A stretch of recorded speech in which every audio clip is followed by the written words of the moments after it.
Bienvenidos nuevamente. Comenzaremos ahora el panel Panorama Político, que tendrá como oradores al señor Sergio Berenstein, el señor Marcos Novaro y la señora Graciela Romer.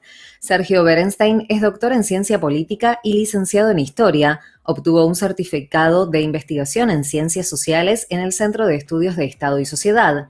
Es presidente de Berenstein, consultora de análisis político y estratégico que fundó en 2014 con una perspectiva regional. Asimismo, se desempeña como director académico del Instituto de Neurociencias y Políticas Públicas de Fundación INECO y es profesor de la Maestría en Negocios de la Facultad de Ciencias Económicas de la UBA. Desde comienzos del 2019 fue designado presidente de la International Press Service para América Latina. Fue director de la Maestría de Políticas Públicas y profesor de distintos programas de la Universidad Torcuato Di Tella, donde integró el Consejo de Administración entre 2012 y 2014. Fue también profesor invitado en instituciones académicas del exterior. Actualmente se desempeña como columnista político en el diario La Nación, el canal de noticias TN, el sitio tn.com.ar y en Radio Cadena 3.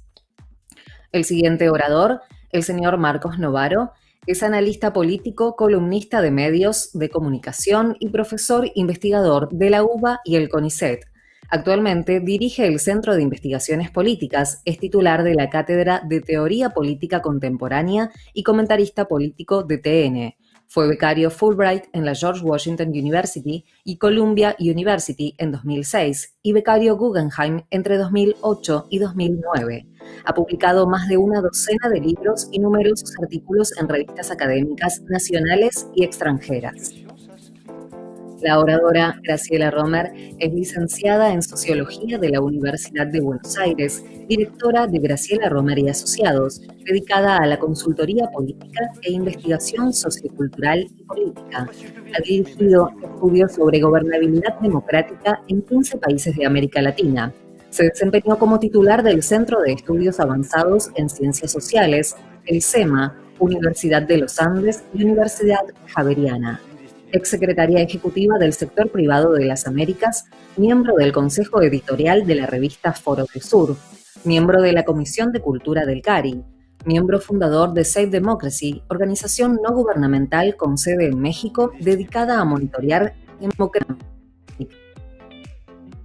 Quien moderará este panel será el señor Juan Boucher, periodista, corresponsal en la Argentina de Radio Francia Internacional desde 2001, de la Radio Televisión Suiza y director periodístico de Radio Cultura de Buenos Aires. Hasta 2016 fue corresponsal de la señal televisiva internacional TV Sang-Mon, el diario La Tribune y colaborador de El Cronista Comercial. Es socio e integró la comisión directiva de FOPEA. Anteriormente se desempeñó en París como editor de las newsletters Eco de Argentine y Amérique du Sud Economía. Fue jefe de redacción y director del grupo Jeune Afrique, corresponsal de El Periodista, El Europeo y El Economista. Fue miembro del Consejo de Administración de Reporteros Sin Fronteras, socio fundador de la Asociación de Periodistas Especialistas en América Latina y el Caribe y de la Unión de Periodistas Argentinos en Francia. Nacido en Buenos Aires, Juan Boucher es egresado de HEC Paris. Invitamos entonces a iniciar el siguiente panel al señor Juan Boucher. Bueno, muchas gracias. Gracias por las presentaciones. Buenos días y bienvenidos a todos a este primer panel del Fórum Empresarial Virtual de la Cámara de Comercio e Industria Franco-Argentina, un panel que hemos titulado Panorama Político y que ha despertado mucho interés. Son muy numerosos aquellos que están conectados en este momento y creo que es comprensible por la situación que está viviendo el país, que, bueno, preocupa a muchos y además quizás tiene poca visibilidad. Y pensemos también que el escenario político y económico actual tiene muy poco que ver con el que podíamos imaginar hace un año, cuando hubo el cambio de gobierno, cuando asumió el presidente Fernández, que tenía una agenda que no es la agenda que estamos viendo ahora, salvo en dos aspectos que han avanzado. Uno es la negociación de la deuda externa y ahora la negociación con el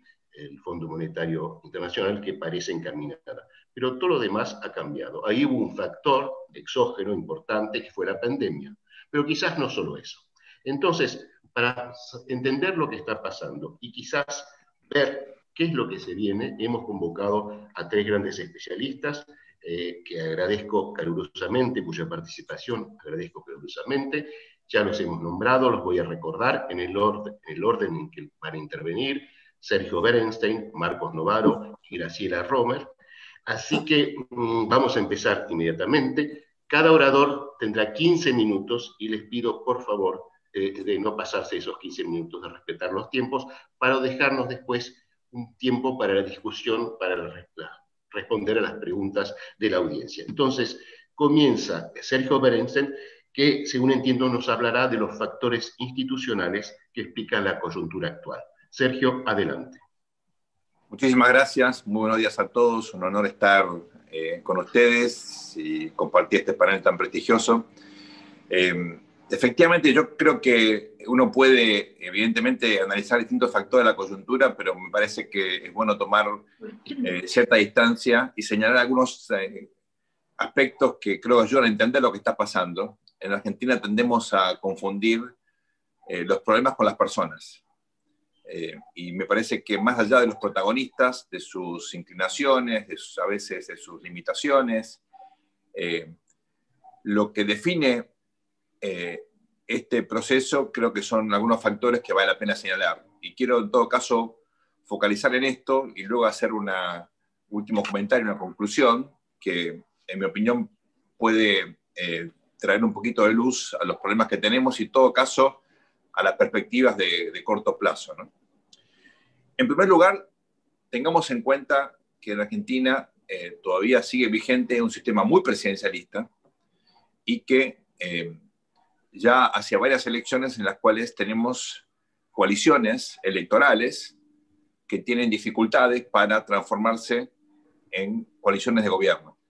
Y esto genera muchas tensiones. Vimos un fracaso estrepitoso con la Alianza, vimos otro fracaso en el Frente para la Victoria cuando el kirchnerismo incorporó al radicalismo con Cobos. A los 8 meses de la elección había implosionado ya esa coalición. Por supuesto, vimos tensiones enormes en Cambiemos, con una coalición exitosa, construida pocos meses antes de la elección, que nunca funcionó como coalición de gobierno y que de hecho terminó con un presidencialismo al comienzo, digamos, con mucho protagonismo del presidente Macri y luego muy desdibujado precisamente por ese protagonismo inicial, sin un entramado político y social detrás que lo apoyara y que le diera sustento, ¿no? Y ahora tenemos otra coalición muy improvisada, muy heterogénea, donde hay una accionista mayoritaria que constituye un actor político fundamental, que es Cristina, pero hay otros socios, obviamente está Massa, están los gobernadores, hay sindicalistas, hay intendentes, el propio presidente. Es una conformación muy singular, pero como dijo Cristina en su carta, lo que pasa en Argentina es que gobierna el presidente, y tiene razón. Pero acá hay unos ruidos y unas tensiones que no se van a resolver en el corto plazo, porque aun cuando el presidente fuese una persona con liderazgo, que no lo es, como ocurrió con Macri en su momento, ¿verdad?, o con el propio de la Rúa, que venían de ser jefe de gobierno de la ciudad de Buenos Aires y tenían cierta trayectoria en la política nacional. No es el caso de Alberto Fernández, que tiene trayectoria, pero no tiene, entre comillas, territorio. Bueno, digamos, de todas maneras, el presidente se supone que debería tener un partido detrás o una conformación homogénea que le dé respaldo. Y eso no ocurre en la Argentina. Acá, por el contrario, lo que vemos es que en general estas coaliciones amorfas terminan generando obstáculos, dificultades para la gestión. Y me parece que esto se va a seguir verificando de aquí en adelante y probablemente el próximo terreno de disputa pueda llegar a ser el acuerdo con el fondo, que incluye, por ejemplo, como ya estamos viendo, un ajuste fiscal significativo que, por ejemplo, impacta en las jubilaciones. Segunda cuestión, que también tiene que ver con la agenda del día a día. En la Argentina tenemos una Estado que fracasa sistemáticamente en brindar los bienes públicos esenciales para satisfacer las demandas de una ciudadanía muy demandante, digamos, muy exigente. Una ciudadanía cuya mayoría se ve de clase media, aunque no lo fuese, aunque no lo sea.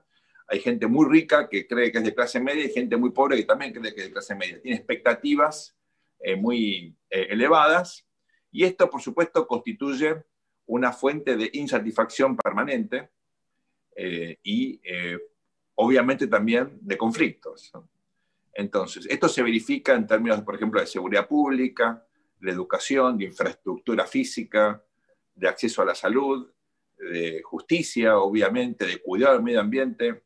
Hay una multiplicidad de dimensiones de la conflictividad permanente de la Argentina que tiene que ver con esta incapacidad del Estado.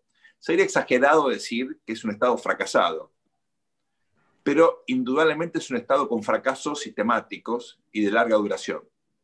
No llega a ser un Estado fracasado, digamos, no es Haití, ¿verdad? Pero es un Estado que, por ejemplo, destruyó su moneda, es un Estado que es muy heterogéneo para justamente brindar algunos bienes públicos. La calidad de la educación es un ejemplo de eso. Es un Estado que tiene buena educación en los lugares más ricos y mala educación en los lugares más pobres. Debería ser supuestamente al revés, ¿no? Y acá, por ejemplo, se verifica esta incapacidad del Estado en brindar bienes públicos en toda la saga vinculada a la pandemia, ¿verdad?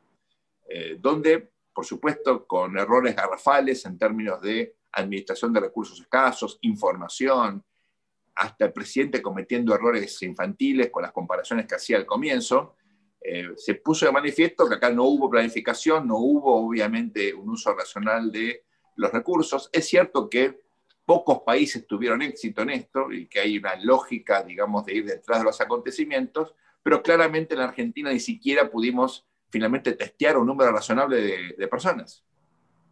O sea, las cosas básicas que se pudieran haber hecho, efectivamente, tampoco se hicieron, ¿no? Y los resultados están a la vista. Tenemos un número enorme de muertos por millón de habitantes, en fin. Indudablemente es demasiado prematuro para hacer un balance, me parece a mí, completo. Cuando termine la pandemia lo podremos hacer, pero a mitad de esta larga batalla, indudablemente uno ve el sistema de salud de la Argentina y, digamos, al margen del inicio de todo esto, cuando el ministro decía que nunca iba a llegar el virus a nuestro país, ¿no? Que estábamos muy lejos o cosas por el estilo, que eran evidentemente declaraciones poco felices. Al margen de eso, en términos prácticos, vemos un mal manejo, que por supuesto incluye también la cuestión de las vacunas. No podría ser de otra forma, ¿no? O sea, no hay un manejo transparente, se meten en el medio personajes absurdos, hay sospecha de negociados, precios también un poco ridículos. Bueno, todo esto es un ejemplo muy concreto de algo que es generalizado, que es esta incapacidad, insisto, para brindar bienes públicos. Una tercera dimensión que también está en el día a día y que tiene que ver con algo estructural de la Argentina, no con esta coyuntura en particular, es el poder relativo que tienen muchos actores políticos, entre comillas actores sociales, que se disfrazan de ser actores sociales, pero son actores políticos. Después de 24 o 25 años de ser piquetero, uno no es piquetero. Es un político disfrazado de piquetero que hace cosas de, digamos, un profesional de la política, sacarle plata al Estado y repartirla, ¿verdad? Lo mismo pasa con los docentes, ¿no? O con otros sindicatos, pero digamos, tenemos una coyuntura en la cual esta fortaleza relativa de actores que expresan, forma parte de esta enorme fragmentación que es el sistema político argentino, donde cada uno, como en el juego del Don Pirulero, atiende su juego, genera muchas veces situaciones insólitas. Por ejemplo, que en la Argentina sea difícil recomenzar las clases, ¿no? Hay un consenso en Europa y en muchos otros países que esto tiene que, digamos, hay que convivir con el virus y que lo peor es cerrar las escuelas. Bueno, en Argentina abrimos de todo menos las escuelas. Abrimos los bingos, hay fútbol, dentro de poco va a haber boliches al aire libre, pero escuelas no, ¿no? Lo cual es una situación inédita, pero efectivamente no es que este gobierno sea débil frente a los sindicatos. Los sindicatos, o algunos sindicatos, sobre todo del sector público, han logrado tal nivel de influencia en la agenda que pueden bloquear el inicio de clases o ahora retomar una lógica mínima, ¿no?, de escolaridad, aunque sea adaptada digamos, a esta situación tan excepcional. Por supuesto que hay algo que se hace vía Zoom, pero como todos sabemos, eso en la Argentina nunca funciona del todo bien, en parte porque la tecnología no ayuda y muchos chicos no tienen acceso a esa tecnología. Pero fundamentalmente acá lo que quiero mostrar es que tanto de los grupos piqueteros, que por ejemplo con las tomas, las usurpaciones, etcétera, han demostrado una capacidad de acción colectiva significativa, como estos sindicatos que bloquean el acceso, el retorno a las clases, o que definen la política de aviación del país. Fíjense que estos meses, básicamente, se acabó la competencia en vuelos domésticos. Cerró el aeropuerto de Palomar y Aerolíneas se quedó con todo el monopolio. Antes existía Austral, ahora encima Austral, que era de Aerolíneas, va a ser incorporada, la marca va a desaparecer. ¿No? Todo eso tiene que ver con esta fortaleza de estos grupos que tienen esta autonomía y que la política no logra de ninguna manera, digamos, acomodar. Al contrario, convalida y fortalece con su aceptación y con su inacción frente a esto, ¿no? Y finalmente, estamos ante otra manifestación muy interesante de la Argentina, que tampoco es nueva, y que yo creo que forma parte de esta vitalidad de nuestra sociedad, que es una fortaleza relativa de la sociedad civil frente a un sistema político que efectivamente es muy disfuncional y no responde a la mayoría de las demandas de la sociedad. Y esto lo hemos visto en situaciones dramáticas del país, como en la última dictadura, con la emergencia, con el surgimiento del movimiento de derechos humanos, incluyendo a las madres y abuelas de Plaza de Mayo, pero tiene manifestaciones aún mucho más profundas, intensas e históricas, y ahora se ha venido dando en los últimos tiempos, yo diría desde el 2008, desde el conflicto por la resolución 125, con una vitalidad enorme de una sociedad civil que no participaba mucho en la cosa pública, pero que a partir de ese momento lo empezó a hacer, incluso disputando el control de la calle, ¿verdad? Y ahora lo vemos en esta serie de banderazos, ya llevamos 8,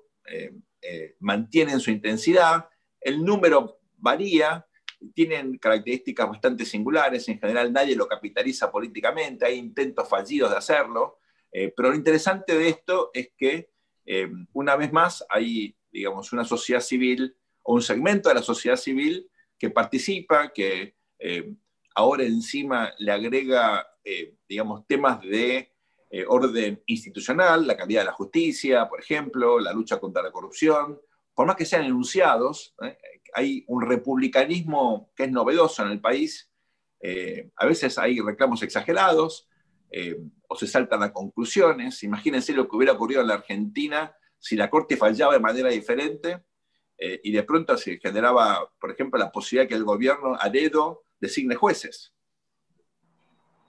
Pero bueno, eso es una cuestión para abogados. Yo creo que aun cuando saltan a conclusiones, de todas maneras lo que me interesa marcar acá es una sociedad civil muy activa. Y esto también es un elemento histórico. Me hace acordar mucho a un autor canadiense, Samuel Huntington, histórico, que cada tanto hay que releer, porque uno ve la Argentina en términos comparados, ve, por ejemplo, lo que pasa en Chile. Bueno, hay conflictos de clase media en Chile, ¿verdad?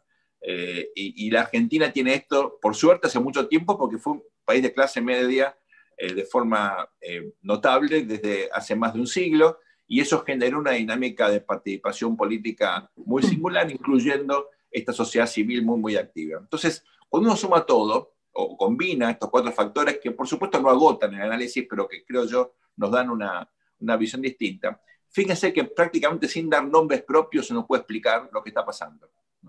Los presidencialismos de coalición funcionan mal, en América Latina funcionaron bien, o más o menos en 2 países, Chile y Uruguay, pero son países unitarios, no federales.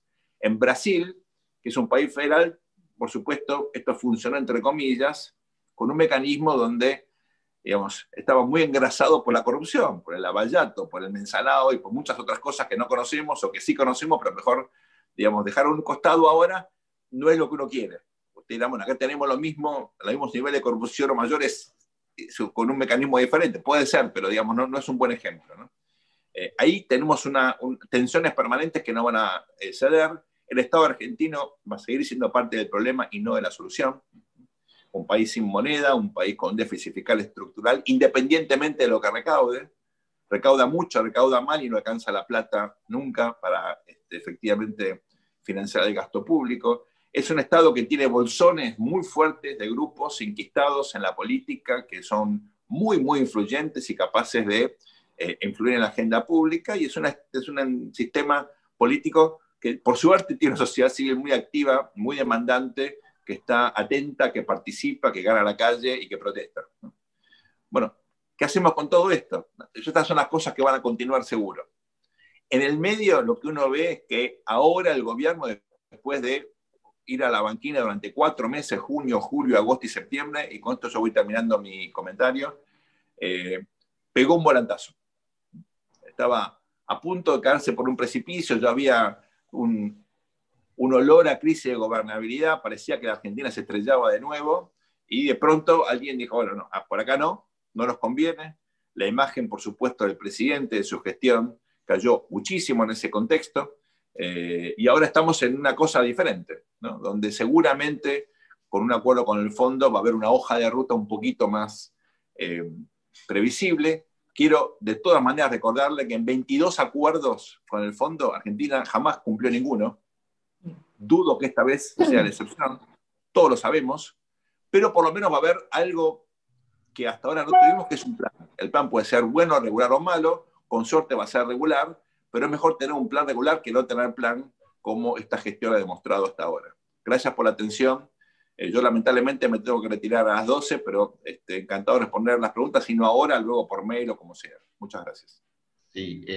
Sí, muchas gracias, Sergio, por esta intervención, muy interesante y muy claro, como siempre, esos 4 grupos de factores y tu conclusión.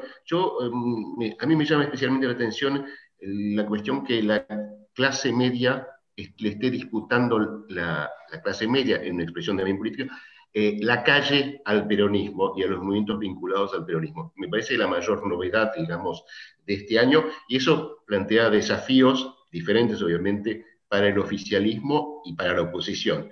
Y quizás Marcos Novaro nos pueda hablar de este tema, ver qué perspectivas tienen las 2 coaliciones en la dinámica actual. Por favor, Marcos. Bueno, muy buenos días. Muchas gracias por la invitación. Un gusto participar de este panel. Y bueno, voy a sacar provecho de que, bueno, Sergio ya pintó un panorama bastante exhaustivo, digamos, de la situación. Y yo me voy a enfocar en algunos matices, matices optimistas, digamos, ¿no? Trataría de introducir algunos muy tibios matices optimistas respecto de cómo puede funcionar el sistema institucional en la actual situación, ¿no? Para decirlo así en términos muy generales, la crisis que vivimos es bastante peor que la crisis del 2001. Digamos, va a ser una crisis muy larga y va a tener una recuperación complicada. Digamos, ¿no? En cualquier caso, va a ser una crisis con un saldo muy pesado y una muy lenta recuperación. Ahora, en términos políticos, me da la impresión de que las instituciones están en mejores condiciones que en la salida del 2002. ¿No? Pueden hacer mejor su trabajo. Básicamente porque creo que no están presentes 2 factores que en 2002 fueron muy negativos. Uno fue la enorme fragmentación del sistema de partidos y en segundo lugar, la oportunidad que eso ofreció para la radicalización política. ¿No? Creo que eso fue una desgracia para la Argentina, digamos, ¿no? La radicalización fue exitosa, digamos, ¿no? La situación le dio mucho combustible a la radicalización política. Entonces la recuperación económica terminó siendo una mala noticia para la Argentina, porque fue utilizada como un insumo del agravamiento de los problemas político-institucionales en el país. Yo creo que la situación actual es diferente. Ahí me parece que hay un par de novedades importantes para destacar, que creo que pueden favorecer que haya más frenos y contrapesos y haya más oportunidades para los moderados, ¿no? Eso no quiere decir que los moderados vayan a hacer bien su trabajo, digamos. Y aquí continúo un poco el razonamiento de Sergio, que me parece muy bien, digamos, ¿no? Hay pues, problemas institucionales y hay problemas de los actores, digamos, ¿no? O sea, yo creo que los problemas institucionales hoy son menores que en 2002, digamos, porque hay dos coaliciones bien organizadas en el oficialismo y en la oposición, bien organizadas, entre comillas, digamos, están cohesionadas, es difícil que se rompan, y porque pueden equilibrarse, pueden frenarse una a la otra, digamos, y eso va a favorecer el juego de los moderados, va a ganar, la competencia política la va a ganar quien ocupe el centro, y el centro está en disputa en Argentina. Y eso me parece que es muy bueno. No es algo habitual en la política argentina, y claramente no es lo que sucedió en la salida de 2012 en adelante, ¿no? Entonces me parece que hay que ver si los actores aprovechan bien esas oportunidades. Hasta aquí no lo han hecho, digamos, ¿no? Y principalmente quien ha fallado en aprovechar sus oportunidades de llevar adelante políticas moderadas es el presidente, ¿no? Y eso está bien claro. Ahora, ¿qué puede pasar de aquí en adelante, ¿no? Esa es un poco esa es la idea de mi exposición. Digamos, yo diría, bueno, sobre la crisis no hay mucho más para decir, digamos, ¿no? La verdad es que la situación de la Argentina es dramática. Hacemos ahí sobre la última década, ¿no? Argentina ha perdido, hasta 2019, perdió más de 10 puntos de PBI per cápita. Y a eso se suma que en el último año es como si hubiera sucedido otra década perdida más, ¿no? Perdimos otros 10 puntos o un poco más per cápita, ¿no? Entonces, esa es la situación dramática que estamos viviendo, y el modo en que eso impacta en la sociedad todavía es una incógnita, digamos, ¿no? ¿Cuánta protesta social? ¿Cuánto desorden vamos a tener? Es muy difícil predecirlo, digamos, ¿no? ¿Se van a ajustar las expectativas o vamos a tener tensiones permanentes? ¿Cómo va a alimentar la puja distributiva la aceleración inflacionaria? Eso tampoco lo podemos saber, digamos, ¿no? Cómo se comportan los sindicatos es una incógnita. Lo que también sabemos es que esa crisis está acompañada de un enorme peso del aparato estatal, digamos, ¿no? O sea, esa es otra diferencia con el 2002, ¿no? Nuestra economía pública pesa mucho sobre la economía privada y no hay perspectivas de que eso vaya a corregirse muy rápido, digamos, ¿no? Es un problema también de largo, digamos, por lo menos de la última década. Y recordemos que hasta hace poco la receta de las autoridades era que ese no era el problema, sino que era la solución, digamos, ¿no? Que el Estado tiene que empezar aún más, con esta idea: el Estado te cuida, el Estado presente, el Estado es la solución, digamos, ¿no? Entonces aumentemos los impuestos. Bueno, creo que sin duda ahí tenemos grandes dificultades, ¿no? Y problemas muy complejos para resolver. Ahora bien, todo esto está alimentando una situación de fuga del peso,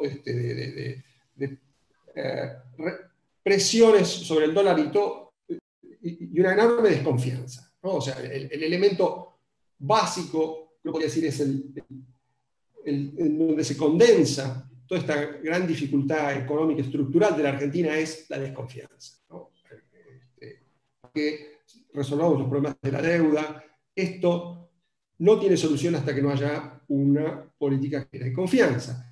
Eso fue el gran error de Alberto Fernández inicial, ¿no? De suponer que arreglaba la deuda y con eso alcanzaba, que iba a tener más plata, y que era un problema de disponibilidad de recursos para reactivar el círculo virtuoso, digamos, de los que llaman multiplicadores económicos, ¿no? Ese vicio que tienen muchos gobiernos peronistas, ¿no? De pensar que los multiplicadores del gasto funcionan siempre. Bueno, eso no iba a funcionar de ninguna manera. Ahora, con la pandemia, mucho menos, ¿no? O sea, claramente eso falló. Ahora, bien, está claro que el gobierno hasta aquí ha venido fallando en su diagnóstico. Ahora, por otro lado, tiene algunos componentes interesantes que lo vuelven un poco más sólido de lo que parece, ¿no? gobierno parece fuertemente debilitado en estos momentos y se ha hablado del riesgo de una crisis de gobernabilidad, digamos, ¿no? Efectivamente estamos no demasiado lejos de ese abismo, ¿no? De esa situación en la cual las variables económicas pueden salirse por completo de control. Ahora, ¿es un gobierno tan débil? Yo diría que tiene algunos elementos que le permiten aguantar el chubasco, digamos, ¿no? Y eso me parece que es una ventaja institucional que hay que destacar. ¿Es un gobierno de coalición o que está evolucionando hacia un gobierno de coalición peronista? Y por primera vez en mucho tiempo de un peronismo unido. Esto no existió después de 2001. El peronismo se dividió con la crisis y siguió dividido durante los 20 años siguientes. El kirchnerismo en alguna medida alimentó esa división. ¿Por qué? Porque la pretensión del kirchnerismo fue construir un sistema político que lo tuviera él por centro, y donde el resto estuviera completamente fragmentado. Y no recuperó, no tuvo ningún interés por recuperar la unidad peronista. Al contrario, fomentó la salida, el cisma de sectores peronistas que no están dispuestos a acompañar, ¿no? Entonces el kirchnerismo fue desde el principio un factor de inestabilidad política. Logró gobernabilidad porque ese sistema de poder tenía una enorme cantidad de recursos. Le permitía esa cantidad enorme de recursos de uso discrecional desde el Poder Ejecutivo, le permitía disfrazar su déficit de coalicional, digamos, ¿no? Su base de apoyo extremadamente precaria en términos de cuál era la estructura de partido, cuál era el campo propio, digamos, ¿no? Entonces podía soportar la salida y entrada permanente de legisladores, de líderes territoriales, de organizaciones peronistas de distinto tipo, de sectores sindicales, etc., ¿no? Entonces convivió y alimentó la fragmentación. Después terminó pagándolo, cuando empezaron a acabarse los recursos, eso empezó a funcionar cada vez peor y se volvió en su contra. Yo creo que el kirchnerismo ha aprendido un poco la lección, ¿no? Me parece que es muy destacable que haya impulsado la reunificación del partido y la reunificación sobre todo de las bancadas legislativas, ¿no? Por primera vez desde la época de Menem hay bancadas peronistas unidas en senadores y en diputados. No hay esos interbloques con los que actuaba Néstor Kirchner y después Cristina, que eran una bolsa de gatos, digamos, ¿no? Muy, muy inestable, digamos, ¿no? No se sabía exactamente qué era el oficialismo y qué era la oposición. Ahora tenemos un bloque importante, digamos, del oficialismo, de un peronismo unido. Y eso envía un mensaje importante, que es, me da la impresión de que el kirchnerismo ha aceptado, no es que se ha moderado mucho, pero ha aceptado que es una parte del peronismo. Es una parte del peronismo. Pretenderá seguir siendo, seguramente por siempre, digamos, la parte hegemónica, la dominante, la mayoría, la que ejerce el liderazgo, la que reparte los recursos, sin duda. Pero es una parte de una fuerza política más amplia, donde tiene que convivir con otros actores. Eso me parece muy importante, es una gran novedad. Ahora, ¿entienden ellos el impacto de esa novedad? Hay que ver, digamos, ¿no? Me da la impresión de que ni siquiera ellos entienden lo que están haciendo, digamos, ¿no? Entonces, las repercusiones de esto son equívocas aún para ellos. Entonces chocan, digamos, contra las condiciones de un gobierno que ellos mismos ayudaron a gestar y que no entienden muy bien cómo hacer funcionar, digamos, ¿no? El epifenómeno de esto más notable es la carta de Cristina, digamos, ¿no? Que es esa tensión con lo que ella misma ha generado en el gobierno, del que se niega a ser un actor responsable. Bueno, entonces, ahí hay una enorme cantidad de problemas de cooperación, algunos de los cuales ya se refirió Sergio, digamos, no voy a abundar en eso, los conocemos, y está en curso de desarrollo esa incógnita respecto de cómo va a funcionar efectivamente el kirchnerismo dentro del peronismo. No se sabe y eso es un gran problema. Ahora, al mismo tiempo, lo que tenemos también, y en parte por reflejo de esto, es una cohesión muy importante en la coalición opositora. Y una oposición que está bien afirmada en términos de recursos institucionales, cosa que tampoco sucedió en ningún momento de las 2 décadas pasadas, digamos, ¿no? Después de 2001 eso no pasó nunca más, nunca hubo una oposición unida, ni siquiera cuando estaban por llegar al poder, como ustedes saben, y como ya también dijo Sergio, ¿no? Se formó muy tarde esa coalición alternativa y después gobernó también bastante mal, digamos, ¿no? Como coalición el gobierno funcionó mal. Está funcionando un poco mejor en la oposición, en parte tiene su lógica, digamos, es más fácil funcionar desde la oposición, pero también están aprendiendo a darse reglas, a generar mecanismos de cooperación que son muy importantes y que me parece que están permitiendo distribuirse el trabajo, ¿no? No quemar etapas, no tratar de resolver los problemas de liderazgo y candidaturas en forma anticipada, tratar de respetarse cada uno su función, no pisarse unos a otros, digamos, hacer bien el trabajo que suele hacer el peronismo en la oposición, digamos, de ofrecer caras duras y caras moderadas. Bueno, esto me parece que está en aprendizaje y esa oposición va a seguir unida. Me parece que es una gran novedad para la política argentina. Y define este juego de competencia que estamos viendo, digamos, ¿no? Donde la relación de fuerzas es pareja, donde si el gobierno se equivoca, hay una oposición que va a recoger el beneficio electoral, que le va a hacer pagar los costos electorales, y además estos costos se elevan enormemente si el gobierno se divide. Entonces el peronismo sabe que, digamos, ahí no hay mucho espacio para jugar con comportamientos demasiado irresponsables, digamos, ¿no? O sea, la división permanente del peronismo que vivimos en los últimos 20 años no tiene mucho espacio mientras la oposición esté unida. Entonces me parece que eso define este juego de favorecer a los moderados. ¿Por qué? Porque si la competencia es pareja, el que ocupa el centro es el que desequilibra la balanza a su favor, y ese centro político ha estado en disputa. En realidad viene estando en disputa hace bastante tiempo.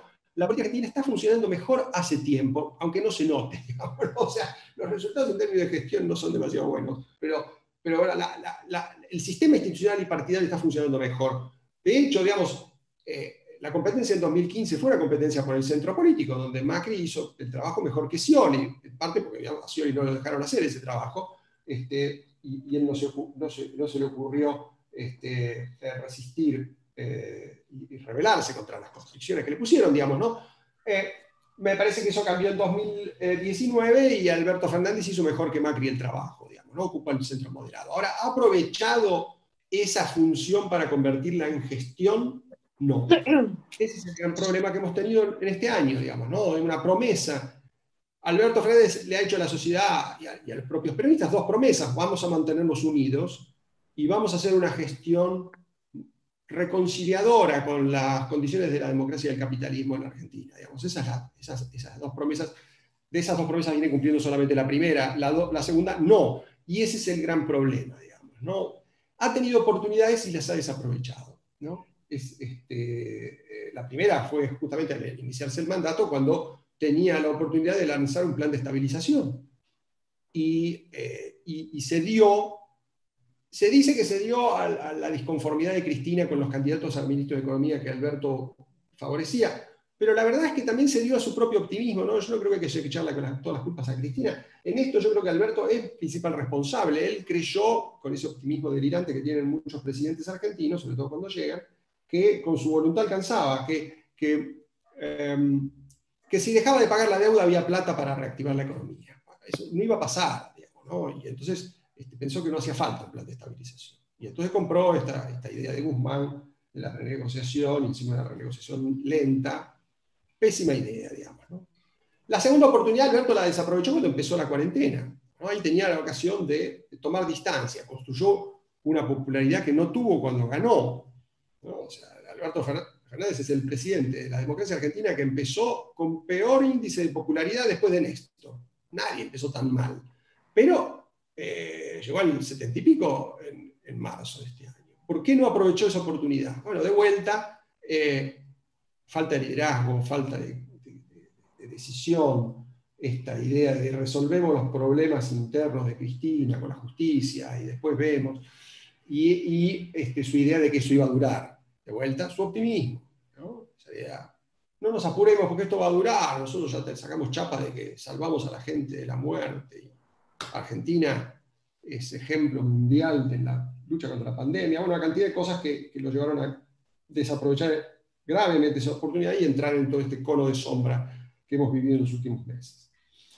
Pero va a tener nuevas oportunidades y las está teniendo. La moderación de vuelta tiene una oportunidad ahora con la negociación con el fondo. Bueno, de esto es difícil hablar todavía porque está en danza, ¿no? Es notable cómo el gobierno ha girado y el gran problema ahí es, de vuelta, la coalición, digamos, ¿no? Y el involucramiento de los líderes políticos de esa coalición en la gestión económica, porque da la sensación que una vez más están subestimando el problema de la confianza, digamos, ¿no? O sea, ¿qué es lo que está haciendo Alberto? ¿Qué es también lo que hace Cristina? Lo mandan a Guzmán a hacer política económica y ellos se lavan las manos, y mientras Cristina habla con su carta habla de los problemas desde afuera, como si estuviera en el exilio, Alberto habla de la vacuna, digamos, ¿no? Y entonces ninguno habla de lo que tienen que hablar, digamos, ¿no? O sea, hay una urgencia de poner en marcha un plan económico.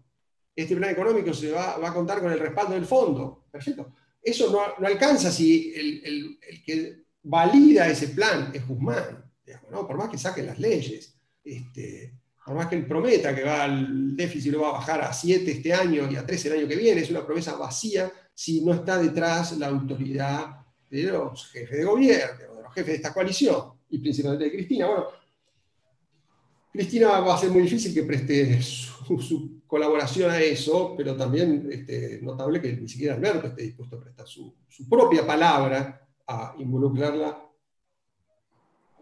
en esta promesa, digamos, ¿no? De hacer una política de gestión, de una política económica un poco más ordenada. Yo creo que lo más probable es que sigamos a los tumbos, digamos, ¿no? O sea, no es que mi optimismo alcanza como para decir, bueno, ahora vamos a tener la oportunidad de estabilizar. Esto va a salir probablemente de un modo muy mal, muy mediocre, digamos, ¿no? En el mejor de los casos, como dijo Sergio recién, nadie va a creer que esto se va a cumplir. Entonces, la economía argentina va a seguir trastabillando, vamos a estar cerca del abismo probablemente en los próximos meses por bastante tiempo. Ahora, el juego sigue abierto, el peronismo va a seguir unido alrededor del gobierno, van a estar todos de mal humor, todos protestando, todos quejándose, más con las medidas de ajuste que vienen. Pero no van a poner un pie fuera del plato, digamos, ¿no? Me parece que nadie va a romper. Y la oposición va a tener oportunidades de crecer, pero va a crecer tanto. ¿El gobierno puede sufrir una durísima derrota el año que viene que desestabilice la situación? Yo no creo. Yo creo que la situación probablemente termine siendo casi parecido a un empate. Porque se renovan los legisladores de 2017 y en ese momento el peronismo le fue bastante mal. Y porque el peronismo al interior va a resistir y va a ofrecer muchos recursos de estabilidad. Lo interesante que puede suceder es que el peronismo le vaya bastante mal en la provincia de Buenos Aires, el distrito del kirchnerismo. Y entonces ahí puede haber un debilitamiento de Cristina importante, ¿no? Me parece que el gran temor de Cristina es ese. Y está bien que esté preocupada por eso, porque la situación en la provincia de Buenos Aires es muy incierta, ¿no? Y si eso sucede, tal vez haya una cuarta oportunidad para los moderados, que es después de las legislativas hacer las cosas un poco mejor. Y que haya así algún tipo de acuerdo un poco más serio. El acuerdo ahora es imposible porque ya el año electoral está empezando, digamos, ¿no? Pero puede haber un acuerdo después de las legislativas. Sobre todo si el peronismo territorial no termina tan debilitado como el propio kirchnerismo de esas elecciones. Y bueno, mucho dependerá también de cuánto se ajusten las expectativas de la sociedad. Yo creo que ese es un fenómeno que se está dando de un modo dramático, que es que la gente se conforma con poco, digamos, se conforma con dejar de caer, ¿no? Eso efectivamente puede cambiar porque en algún momento puede haber un estallido, pero yo creo que vamos a tener una crisis prolongada, pero no vamos a tener estallido social. Y esa situación va a favorecer que el peronismo administre este proceso de ajuste de expectativas. Lo ha hecho siempre, lo ha hecho con gran habilidad, y ofrece compensaciones y tiene los recursos para contener la protesta. Entonces me da la impresión de que tendremos un año tal vez no tan malo el año que viene y una situación bajo control. Bajo control, no no una situación mejor, sustancialmente mejor, no una importante recuperación, pero sí un grado relativo de gobernabilidad. Y con eso tal vez nos podamos conformar. Muchas gracias, eso es todo. Muchas gracias, Marcos, por ese toque de optimismo, ¿no? Que es dentro de un panorama muy lúcido que tenés también, ¿no? Ese optimismo que es la tendencia a la moderación de la sociedad y del sistema político gracias a, digamos, la relativa estabilidad de las dos coaliciones de gobierno, lo que hace efectivamente un país más gobernable, aunque no se lo gobierne tanto. Eso dentro de un panorama de crisis profunda, que quizás volvamos ahora más a la crisis con Graciela Romer, que nos va a contar cuáles son los factores permanentes, quizás, en la Argentina, que explican esas crisis que se van sucediendo a lo largo de las décadas. Adelante, Graciela. Hola, buenos días a todos. Agradezco la invitación a los organizadores, a la Cámara, a Jean-Louis. Me encanta decirte Jean-Louis, quiero decirte porque me enteré que preferís la castellanización, pero a mí me encanta el nombre Jean-Louis. Así que gracias. A mí me gustaría completar los buenos análisis de Sergio y de Marco desde una lectura que nos permita adentrarnos dónde está hoy Argentina en términos de percepciones, de expectativas y demandas de la población, que estas últimas más latentes, que por dominancia, la dominancia que tiene la economía, no están suficientemente expuestos. Quiero decir con esto, ¿qué grado de fortaleza presenta hoy su sistema democrático para hacer frente a los populismos que son, digamos, la otra pandemia, digamos, que está cruzando Occidente, y la posibilidad de encontrar alguna salida sustentable para encontrar un rumbo que le devuelva estabilidad al país, ¿sí? ¿Dónde está, cuál es la percepción, cuál es el cuadro, si uno hace un corte, de la opinión pública hoy? Lo que muestra desde una mirada de corto plazo es entre medianamente optimista y totalmente pesimista en cuanto a su futuro económico y calidad de vida. Pero es mucho más negativa, ¿sí? Cuando la esperanza de un cambio profundo que mejore sustantivamente tanto la calidad, de calidad de vida y sus instituciones, y que se recupere de alguna manera de las crisis permanentes y que le permitan salir del estancamiento, son francamente débiles. Las crisis recurrentes que ha enfrentado el país, me parece a mí que han puesto desde hace tiempo en la mira de economistas, sociólogos y hasta hombres de letras, diría yo, ¿no? Aunque ciertamente con cada vez menos interés, pero ahí estamos, ¿no? En algún lugar, digamos, de la cantidad de temas que hoy se visualizan en el mundo cuando se habla de crisis y posibilidades realmente de debilitamiento de los sistemas democráticos, es Argentina, ¿no?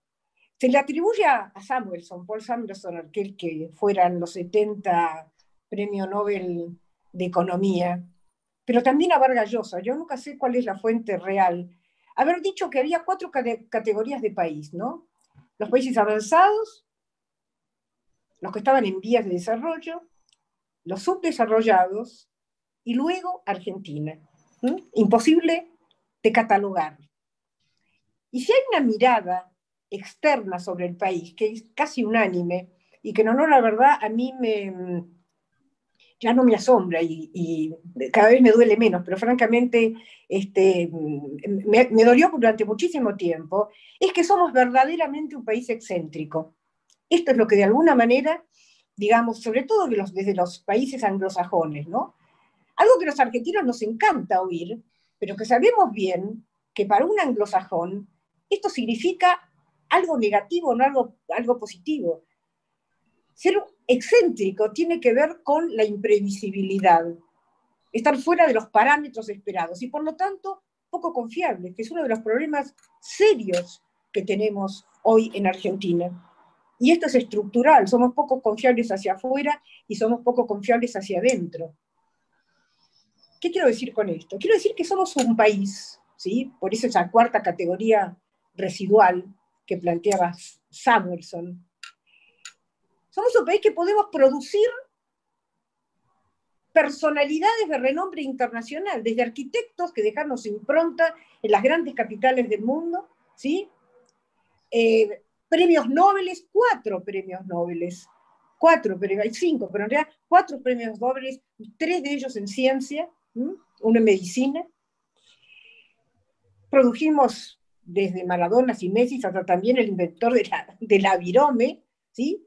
También un papa y una reina europea. Y digo todo esto porque realmente hay un tema en el ethos, digamos, argentino, que tiene que ver con que somos un país como que marchamos hacia atrás, diría yo, sin hacer un mea culpa y repitiendo compulsivamente recetas que muestran su fracaso. Es algo así como que parecemos, decía hace un momento Marcos Novaro, él percibía algo así como cierto nivel de aceptación mansa de la realidad en la población y escepticismo, que lo planteé yo en su momento en términos de lo que demuestran las encuestas. Pero parecemos acostumbrados a convivir con la idea de que las crisis son recurrentes y ese es nuestro hábitat natural. Sabemos que van a venir, ¿sí? Y por eso nos refugiamos en el dólar y quien puede trata de sacar su dinero del país, ¿no? Y es interesante este concepto de crisis. Casi, diría yo, casi contradictorio con lo que nos pasa, porque crisis, según el diccionario de la Real Academia, quiere decir enfrentamiento o padecimiento de una situación externa que impacta sobre un sujeto determinado, individual o colectivo, ¿sí? No importa. Conflicto es aquello que emerge como disruptivo desde adentro del sujeto. Y esto parece semánticamente más apto para describir lo que nos pasa a los argentinos que la idea de crisis.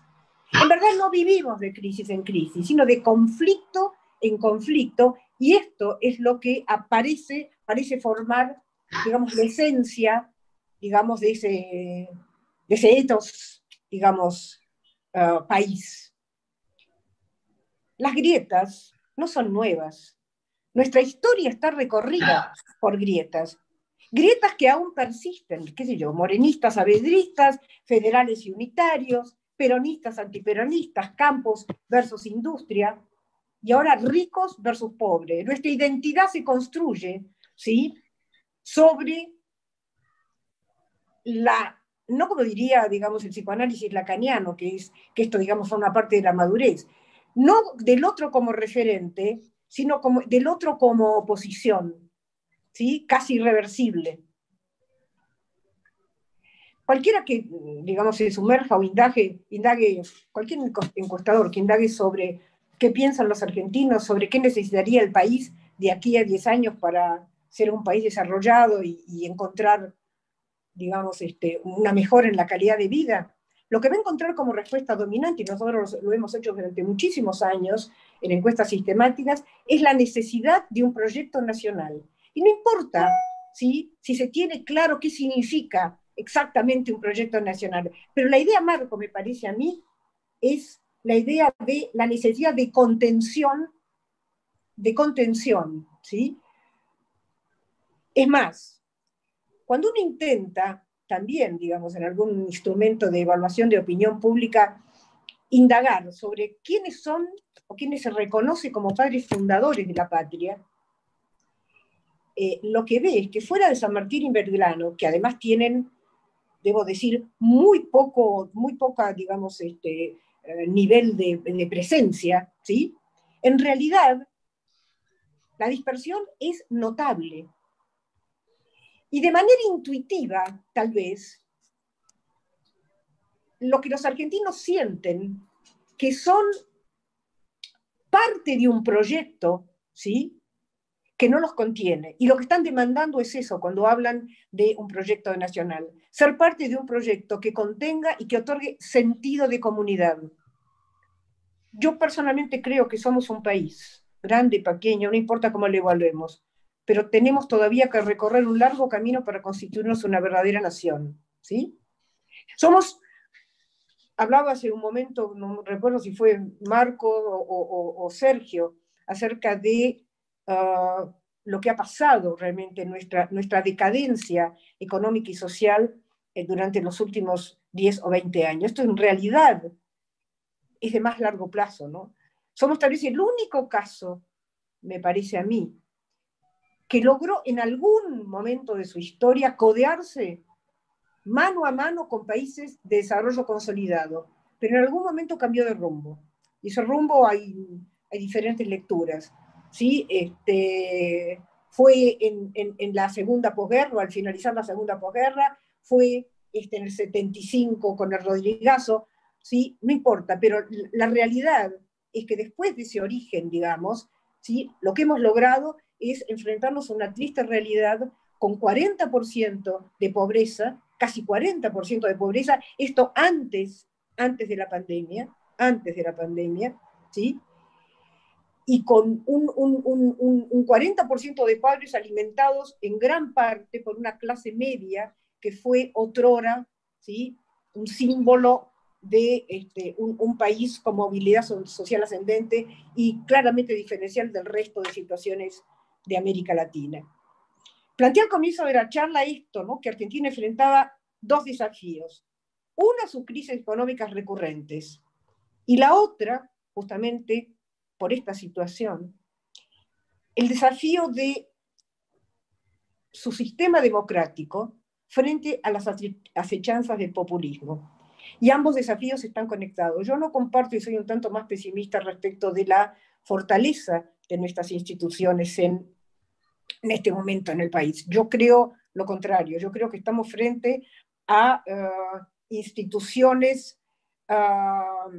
que, a ver, coyunturalmente pueden estar de alguna manera o parecer con la suficiente fortaleza como para no permitir el salto al vacío.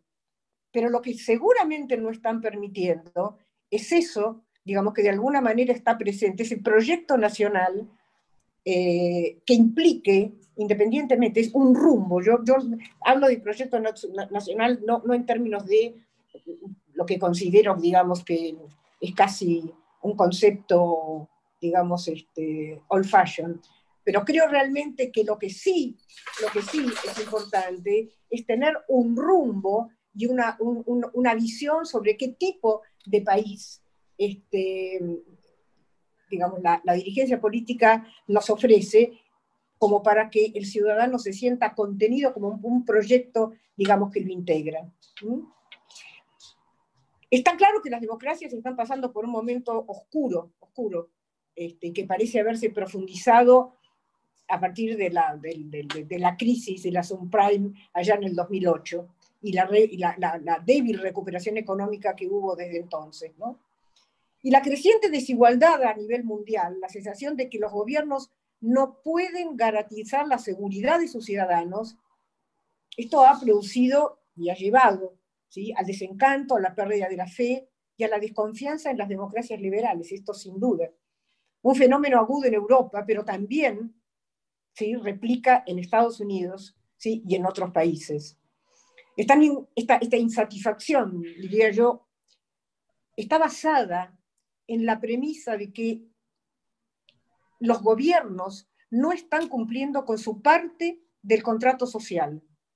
Y la raíz de esta pérdida de confianza es la percepción ciudadana de que cada vez se ensancha más la brecha de la desigualdad. Y este es un tema clave que ya lo había adelantado Huntington, ¿sí?, cuando de alguna manera previó el desafío de los gobiernos democráticos en el siglo XXI, ¿sí?, si no se solucionaba, ¿sí?, el tema de la desigualdad que producían los procesos de globalización. No hace falta repetir, ya tenemos muy poco tiempo, digamos, los ejemplos alarmantes, cada vez más alarmantes, de sufrimiento de populismo de derecha, de izquierda o movimientos políticos claramente radicales, ¿sí?, que pujan por apoyar gobiernos de centro derecha o centro izquierda, pero gobiernos populistas de derecha o izquierda.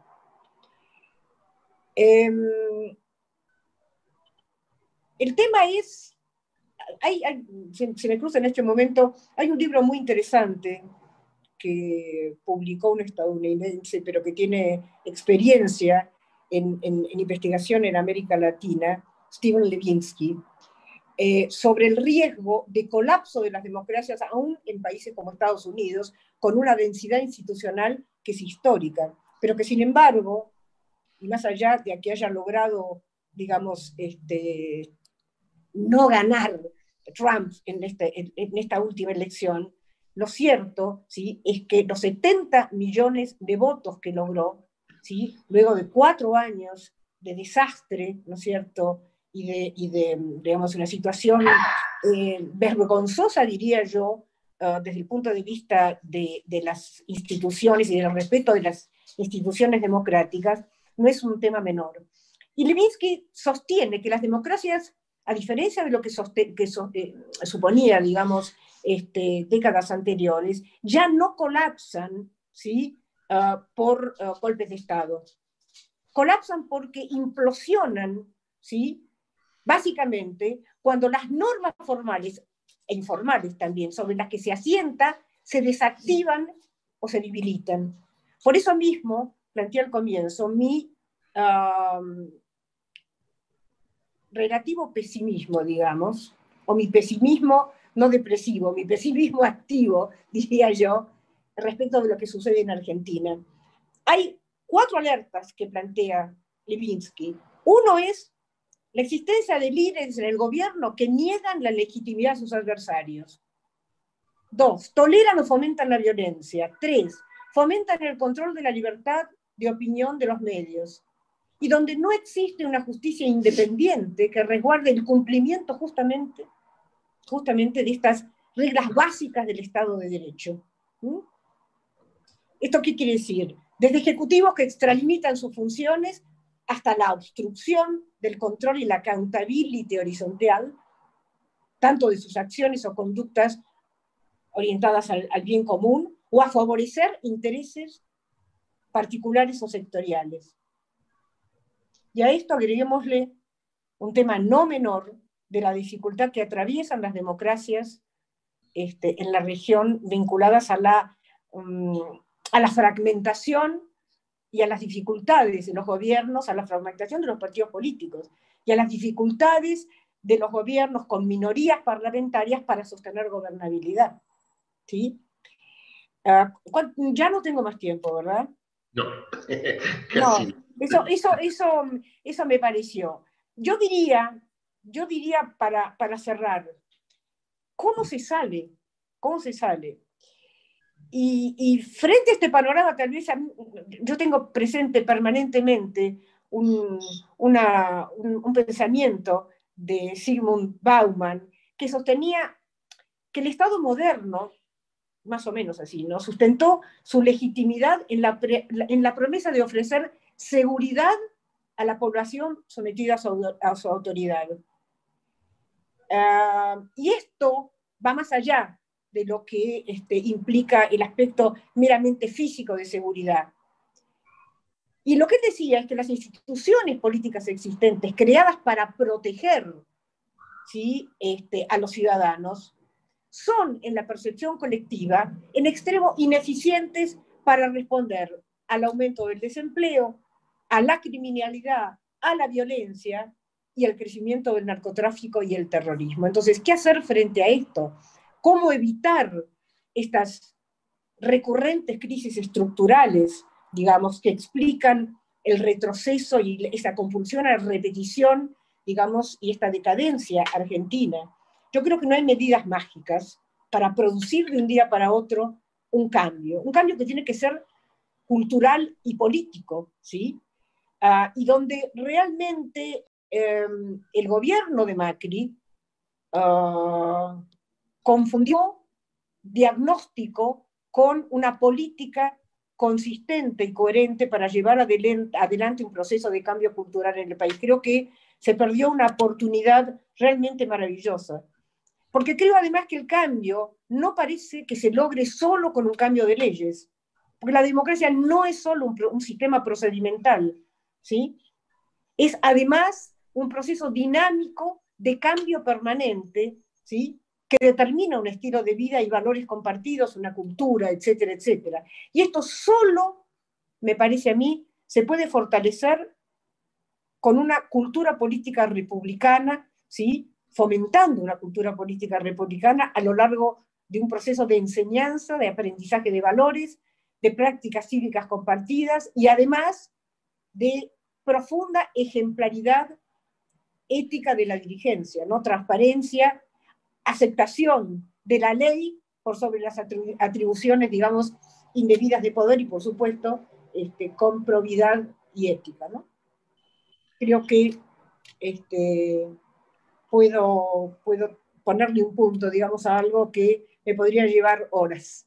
Bueno, muchísimas gracias, Graciela, por esta charla donde abordaste muchísimos temas alrededor de tu indagación histórica sobre lo que es el ser argentino, de alguna manera, ¿no? Y lo interesante también es que te alejaste mucho de la coyuntura, salvo cuando mostraste una visión mucho más pesimista, una suerte de contrapunto con Marcos sobre la situación institucional y política, ¿no? Son dos visiones que parecen de alguna manera contrapuestas. Bueno, muchísimas gracias. Vamos a pasar a ambos. Muchísimas gracias también a Sergio Bernstein, que como lo hemos dicho anteriormente, se tuvo que retirar más temprano por un compromiso previo.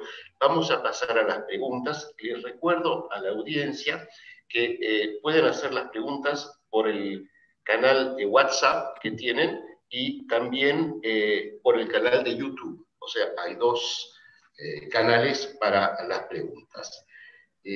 Yo tengo una, que es la primera pregunta de Nicolás Consol, de Michelin, o Michelin, que inicialmente era para Sergio, pero creo que quizás Marcos o Graciela o ambos puedan contestar. Es sobre el tema de las tomas de propiedad privada. La pregunta es la siguiente: más allá del problema habitacional, si lo hubiere, las tomas de propiedad privada son una lucha de poderes políticos o de poderes políticos e intereses privados. ¿Quién quisiera contestar o aportar algunos elementos sobre esta cuestión? Me parece que son la evidencia de lo que planteaba hace un momento acerca de nuestra debilidad institucional, la preservación y el respeto por la propiedad privada está en nuestra Constitución Nacional, ¿sí? Entonces, la demora en hacer cumplir, que eso fue lo que vimos, ¿no es cierto?, en los días que duró los asentamientos en Guernica y los del sur, que llevan ya mucho más tiempo, tiene que ver básicamente con esto que visualizo como la debilidad del sistema judicial argentino para hacer cumplir la ley, ¿sí? Y la falta también de compromiso del sector político y de una parte del sector político para abroquelarse en defensa de la Constitución Nacional frente a un hecho que sin lugar a duda tiene un origen político, ¿sí? Pero se resuelve desde la legalidad y la aceptación de la norma. Sí, sí. ¿Marcos? ¿Querés decir algo sobre esto? Sí, haría un comentario muy breve, digamos. Yo creo que sí, efectivamente, digamos, es un fenómeno evidentemente político lo que estamos viviendo e interior, agregaría interior a la coalición de gobierno, digamos, ¿no? O sea, y una muestra de cómo funciona esta dinámica de genero el problema y te ofrezco la solución, digamos, ¿no? O sea, hay un juego ahí entre Grabois y Berni, donde el oficialismo va administrando cuánta dosis de Grabois hace falta para canalizar demandas y para cultivar a un público, digamos, que celebra la violación de los derechos individuales y de propiedad en particular, y cuánto de Berni para compensar, digamos, ¿no? Y atender a la demanda de gobernabilidad y a esta idea de si alguien puede frenar los problemas que generamos nosotros, somos nosotros mismos. Bueno, esa es una dinámica que la hemos visto muchas veces funcionar en el peronismo, y no creo que tenga demasiada novedad, sí que bueno, se juega muy en el límite, ¿no? Y se juega en un momento especialmente dramático. Ahora, esto muestra un proceso de deterioro que lleva a la crisis política, no necesariamente, digamos, ¿no? Me parece que el oficialismo está en condiciones de plantear este juego y de salir airoso. Y yo creo que Guernica es una muestra de ello, digamos, ¿no? ¿Cuánto costo político pagó por gasear a los militantes, principalmente de izquierda, trotskista, que se tomaron en serio lo que Grabois estaba haciendo un poquito no tan en serio, digamos, ¿no? Bueno, no tanto, ¿no? No tanto. Yo creo que ese es un poco el juego. Seguramente vamos a tener episodios de este tipo repetidos, pero me da la impresión de que muestran hasta qué punto este tipo de funcionamiento de la coalición de gobierno puede ser estable. Muy malo, el resultado, no es que nadie tiene mucho para celebrar de esto, y uno diría, bueno, es parte de la patología que está alimentando los problemas, sí, sin duda, digamos, ¿no? Genera una enorme desconfianza. Y no parece haber ningún antídoto para esa desconfianza, porque si el antídoto es Bernie, convengamos, Bernie es el tipo que cuando hubo una protesta, yo no recuerdo en qué año, ¿no? Subió a la gente que estaba protestando en el obelisco a los camiones y la llevó a Campo de Mayo. Es un tipo completamente ilegal, digamos, ¿no? Comportamientos muy, muy en el borde, digamos, ¿no? Marcos. Bueno, es parte de este funcionamiento, ¿no? Yo creo que eso es como va a funcionar esto.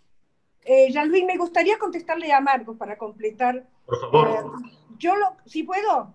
Sí, por favor, estás invitada. Marcos, a ver, yo creo que efectivamente tenés razón, es un juego al interior, un juego de relaciones de fuerza al interior, digamos, de la coalición de gobierno, pero en realidad esta laxitud frente, digamos, a este juego político, no afecta a la estabilidad relativamente, pero afecta muy profundamente y sigue minando la calidad de nuestra democracia y sigue minando básicamente esta necesidad de sostener previsibilidad y confiabilidad que Argentina no tiene en el mundo.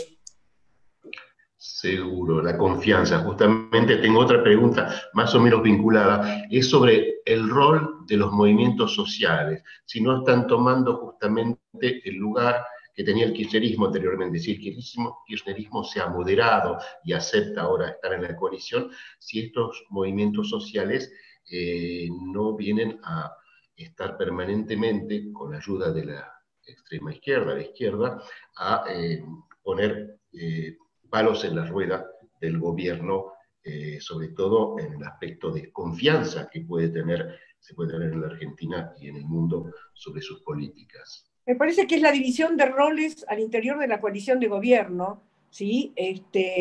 Y de alguna manera es obvio que hay cierta complacencia, digamos, desde el gobierno con los movimientos sociales, si es cierto, movimientos sociales, con los piquetes, etcétera, etcétera. Entonces, este interjuego de una coalición muy heterogénea, como es la que constituye hoy este peronismo ampliado,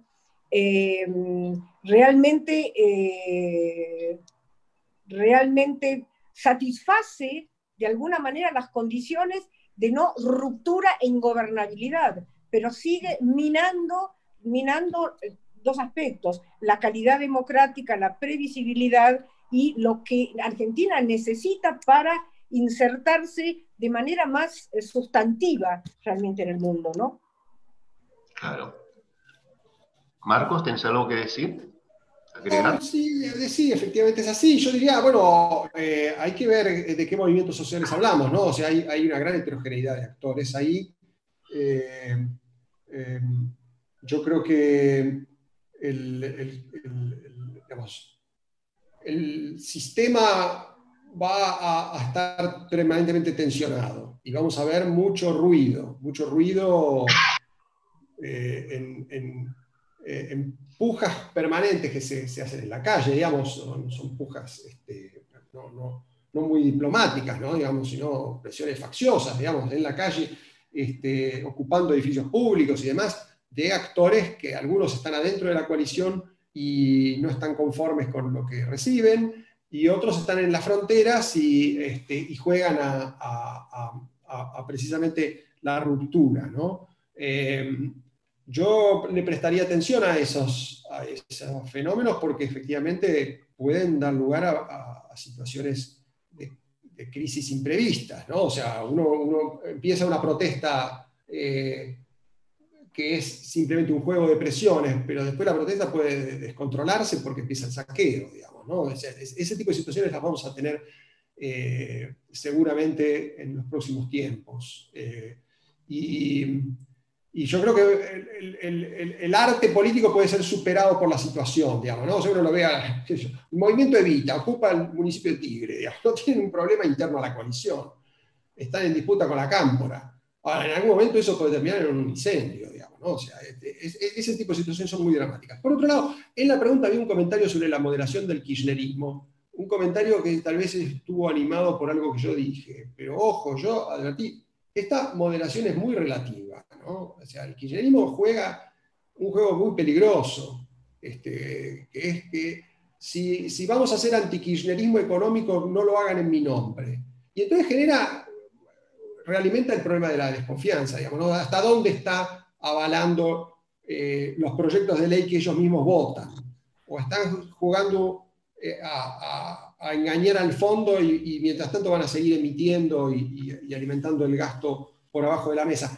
Ese tipo de situaciones también generan una gran incertidumbre. Entonces yo no estoy hablando de una situación donde las cosas salen bien, donde hay un proceso de cooperación y moderación con un plan económico más o menos consistente. Estoy hablando de una situación de mucha tensión sin estallido. Y de mucha tensión que significa una gran ambigüedad.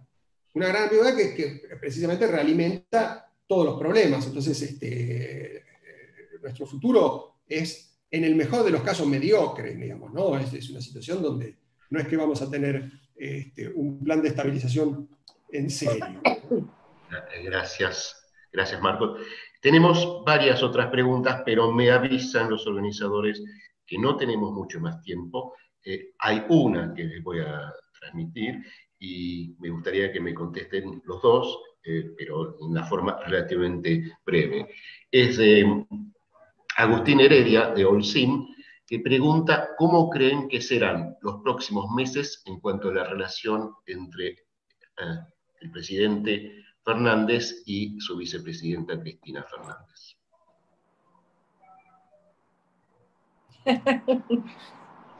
Bueno, empiezo yo, no sé si Graciela vos querés empezar. Yo lo voy a decir muy breve, digamos, ¿no? Yo creo que el esfuerzo que está tratando de hacer Alberto es involucrar a Cristina en este momento que es, sin duda, el momento más duro de su gestión, donde él no tiene escapatoria que administrar un ajuste, y va a tener todas estas situaciones conflictivas enfrente, algunas propias de su propia gente, digamos, ¿no? de su fuego amigo, digamos, ¿no? Lo va a tener cotidianamente en guardia. Entonces, está esforzándose por involucrar a Cristina en eso, y Cristina ha dado la señal de que no se va a involucrar, de que ella va a tomar distancia, y va a mantener esa distancia, porque no le gusta andar dando noticias malas, digamos, ¿no? Y eso ya lo sabemos, es su historia. Ahora, ¿eso supone que no va a cooperar en nada? No necesariamente, ¿no? O sea, me parece que seguramente los kirchneristas en el Congreso van a arrastrar los pies, pero van a votar, ¿no? Me parece que es probable que sigan las peleas por el impuesto a la riqueza, pero me da la impresión de que a la larga se van a poner de acuerdo y eso se va a postergar. Y finalmente se va a terminar diluyendo en nada. Entonces me da la impresión de que Alberto se puede salir con la suya en esta situación de lograr cierto acompañamiento mínimo. El problema es si eso alcanza. Si no hace falta que Cristina haga mucho más que eso, que se involucre y que le dé su autoridad política a Alberto Fernández y a Guzmán en hacer este trabajo sucio. Y ahí, bueno, está la gran duda, digamos, ¿no? Si no alcanza, si no vamos a tener nuevos episodios de fuga al dólar, de conflictos de distinto tipo sobre el presupuesto y después sobre la ejecución presupuestaria. Entonces, yo creo que vamos a tener un año muy complicado, pero vamos a estar ahí, entre el miedo de Alberto y la irresponsabilidad de Cristina. Estamos en ese juego. Perfecto, muchas gracias, Marcos. Graciela. Básicamente yo diría que va a haber, digamos, situaciones, digamos, de altibajo en esta relación, porque es una relación que tiene, yo no diría que que la coalición es un oxímoron, pero se le parece bastante. Y hay objetivos claramente diferenciales. Yo creo que efectivamente Cristina no se va a meter y va a dejar librado a la esfera del albertismo, por decirlo de alguna manera, o las decisiones de Alberto, ministro de Economía, su equipo, etcétera, etcétera, la medida, sobre todo, que esto se desarrolle en términos de indicaciones muy claras acerca de un ajuste que va a haber que hacer. Pero además, me parece que esto esta relación tiene que ver con actores que son externos a ese vínculo. Por ejemplo, la justicia. Y es aquí que en función de cómo la justicia impacte sobre los objetivos personales de Cristina Fernández, que se va a mover el vínculo entre el kirchnerismo y el albertismo. Bueno, muchísimas gracias, Graciela. Muchísimas gracias, Marcos. Le agradezco también a la distancia a Sergio. Podríamos seguir conversando, es muy interesante sus observaciones, pero lamentablemente tenemos que poner un término a esta mesa. Gracias a ustedes y gracias a todos los que lo están siguiendo a la distancia. Gracias por la invitación. Gracias a todos, muchas gracias por la atención. Buenos días. Adiós.